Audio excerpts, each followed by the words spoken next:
We all dream of financial success, right? But can we really achieve financial success? Think about it once. Why can't we be? One of the major reasons is that often we fall into some money traps that hold us back from building wealth. Well, that's why today we're going to be talking about 5 money traps that most fall unknowingly and how you can avoid them to change your financial status. Let's dive right in, starting with number 5, the status symbol trap. Some folks are all about flaunting their wealth by buying things that scream, "Look at me, I'm rich." You know what I'm talking about. Designer bags, flashy watches like Rolex, and high-end clothes. These items are often coveted because they represent a certain status to the outside world. Now, don't get us wrong, there's absolutely nothing wrong with buying in luxury from time to time. But when you buy these items solely to show off your wealth rather than spend your money wisely, you'll fall into the real money trap. Picture this scenario. You spend an entire year saving up, say, $100 or $150 a month. And then, in December, you decide to consume Gucci handbags for a whopping $2,000. Now it's time to ask yourself, is it a genuine need, or are you buying these items just to show off your financial success? It's not about saying you shouldn't treat yourself to luxury bags, watches, or clothes. What we're saying is, wait for the right time.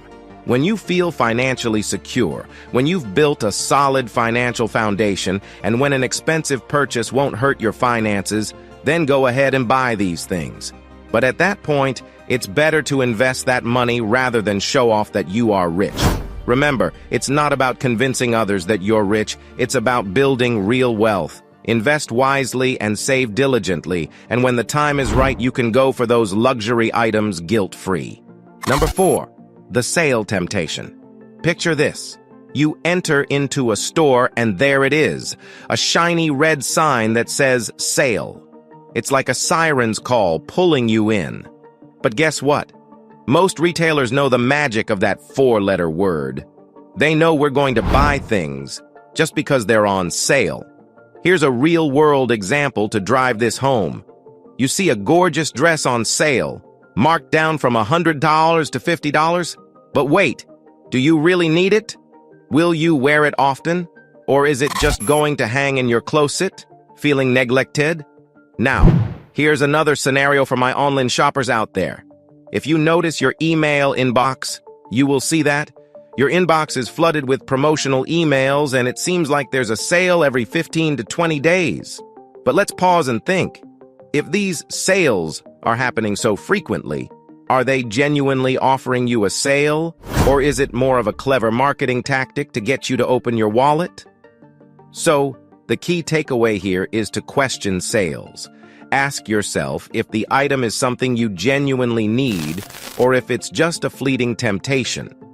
Take a moment and think twice before purchasing and make those shopping decisions that truly align with your needs and goals. So, number 3, staying in credit card debt.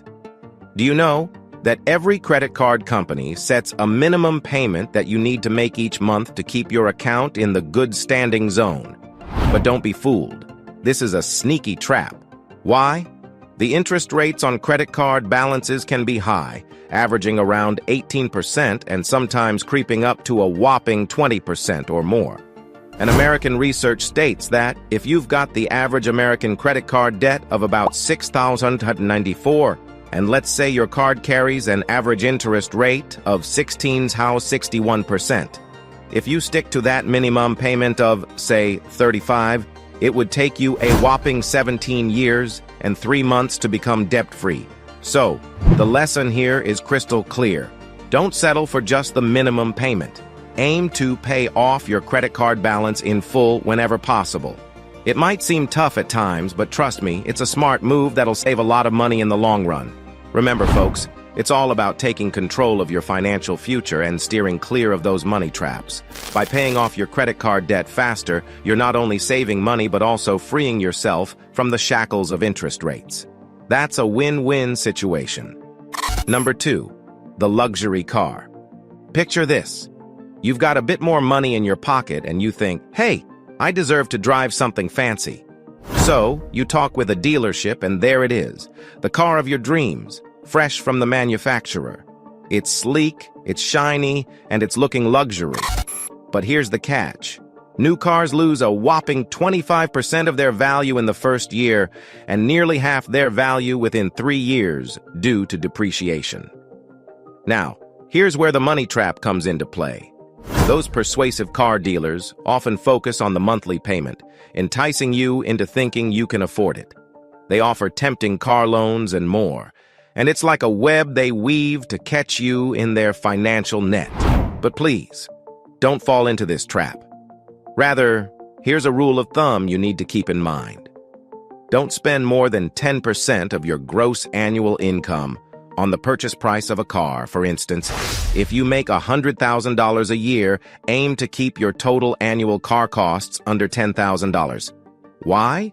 Well, when you spend on a car beyond your means, you miss out on the chance to invest that money in assets that can grow and pay dividends down the road, like real estate or stocks. So, the big lesson here is to be mindful of not taking on more car debt than you can comfortably afford. Luxury cars may look stunning, but they can quickly turn into a money trap if they burden your finances. Remember, it's not about impressing others with your wheels, it's about securing your financial future. Now let's talk about the most crucial money traps. But before we dive in, do consider liking and subscribing to this channel if you feel like you have gotten value so far. I really appreciate this. So, number 1, buying liabilities, not assets. We've all heard of the book Rich Dad, Poor Dad by Robert Kiyosaki, right? Kiyosaki talks about how he was influenced by 2 fathers in his life. His own dad, who struggled financially, and his best friend's dad, who was financially successful. In the book, Kiyosaki highlights a fundamental difference in mindset between those who stay poor and those who become wealthy. He mentioned that I had gotten a great lesson from my best friend's dad: stop buying liabilities and start investing in assets. Well, what are the assets? They're the things that put money into your pocket. Think rental properties, businesses, and investments like stocks and bonds. These are your money-making friends. Liabilities, on the other hand, are the troublemakers. They take money out of your pocket, resulting in negative cash flow. Common culprits include cars, fancy vacations, excessive dining out, unused subscriptions, and more. Kiyosaki's point is that if you're constantly shelling out money for things like a car that doesn't generate wealth over time, you're heading for financial trouble. Instead, you should focus on buying stuff that makes you money. Now, here's the twist. Kiyosaki argues that houses aren't assets in the traditional sense, because they usually come with mortgages, taxes, and insurance costs. However, he does admit that selling a house for a profit can be considered an asset. But here's where you might not fully agree with him, and that's totally okay. In many places, home prices tend to appreciate over time. Still, the catch is that if the appreciation doesn't cover the expenses, your home becomes a liability. Kiyosaki suggests turning your home into a rental property to make it a true asset. And it makes sense because then it's generating income and hopefully gaining value. In a nutshell, before you make a purchase, take a moment to think about it. Ask yourself, is this buying me an asset that'll bring in money, or is it just another expense that'll drain my wallet?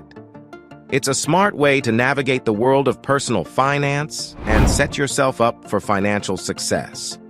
And there you have it. We've uncovered some common money traps and shared tips on how to avoid them. But hey, we're curious. How many of these money traps have you found yourself in? Let us know in the comments below. We'd love to hear your experiences and insights, and don't forget to hit that subscribe button and give us a thumbs up. Your support means the world to us.